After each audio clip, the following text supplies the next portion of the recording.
আসসালামু আলাইকুম এভরিওয়ান, আশা করি সকলে ভালো আছেন। তো আজকে আপনার ফেসবুক অ্যাকাউন্টের পাসওয়ার্ডটা কিভাবে পরিবর্তন করবেন সেটাই আজকে দেখিয়ে দেবো। তো অবশ্যই ভিডিওটি না টেনে সম্পূর্ণ ভিডিওটি দেখবেন। মূল ভিডিওটি শুরু করার আগে সকলের কাছে ছোট্ট একটা রিকোয়েস্ট, যারা এখনও চ্যানেলটি সাবস্ক্রাইব করেনি তারা অবশ্যই চ্যানেলটি সাবস্ক্রাইব করে আমাদের সাথেই থাকবেন। তাহলে চলুন মূল ভিডিওটি শুরু করা যাক।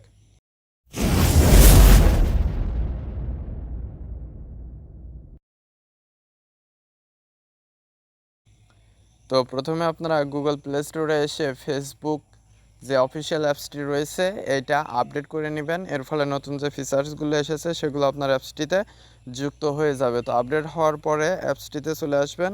এরপরে আপনাদের অ্যাকাউন্টে লগ ইন করে নেবেন। লগ ইন করে নেওয়ার পরে এখানে 3 লাইন মেনু, এইটার উপরে ক্লিক করবেন।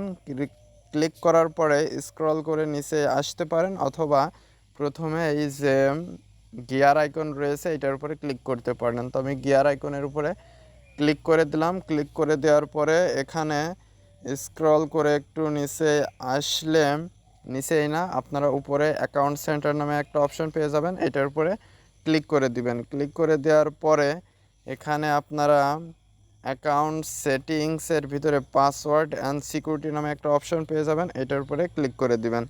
ক্লিক করে দেওয়ার পরে চেঞ্জ পাসওয়ার্ড প্রথমেই রয়েছে, এটার উপরে ক্লিক করে দিবেন। ক্লিক করে দেওয়ার পরে আপনার প্রোফাইলটা দেখতে পারবেন ফেসবুক, এটার উপরে ক্লিক করে দিলে আপনারা এখানে পাসওয়ার্ডটা খুব সহজেই কারেন্ট পাসওয়ার্ড দিবেন, তারপরে নিউ পাসওয়ার্ড এবং রিটাইপ নিউ পাসওয়ার্ড, অর্থাৎ মাঝের খোপে যে পাসওয়ার্ডটা নতুন দিয়েছেন সেটার নিচের খোপে সেম দিয়ে চেঞ্জ পাসওয়ার্ডে ক্লিক করে দিবেন।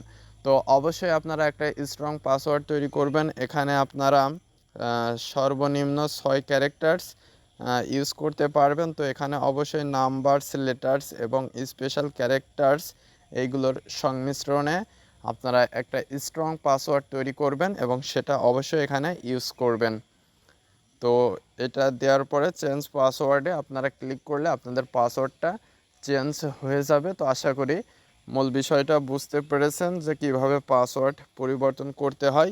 তো আপনার অ্যাকাউন্টে আরও সেভ করতে চাইলে বা সিকিউর করতে চাইলে এখানে 2 ফ্যাক্টর অথেন্টিকেশন এগুলো চালু করে নিতে পারেন। আর পাসওয়ার্ড চেঞ্জ করার আগে যে এখানে where you are logged in এইখানে ক্লিক করে আপনার যে অ্যাকাউন্টসগুলোতে, যে ডিভাইসগুলোতে আপনার অ্যাকাউন্টস লগ ইন করা হয়েছে সেগুলো একটু দেখে নিতে পারেন। যে এখানে যদি কোনো আননোন ডিভাইস দেখতে পান সেগুলো থেকে অবশ্যই লগ আউট করে নেবেন।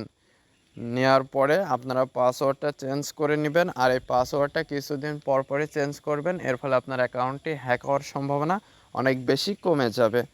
তো আশা করি মূল বিষয়টা বুঝতে পেরেছেন যে কিভাবে পাসওয়ার্ডটা চেঞ্জ করতে হয়। তো আজকের ভিডিওটি এ পর্যন্তই। ভিডিও সংক্রান্ত কোনো মতামত থাকলে অবশ্যই কমেন্ট করে জানাবেন। আর যারা চ্যানেলটিতে নতুন এবং যারা এখনও চ্যানেলটি সাবস্ক্রাইব করেনি তারা অবশ্যই চ্যানেলটি সাবস্ক্রাইব করে আমাদের সাথেই থাকবেন। তো পরবর্তী ভিডিওতে কথা হবে। আজকে এ পর্যন্তই। ধন্যবাদ সবাইকে।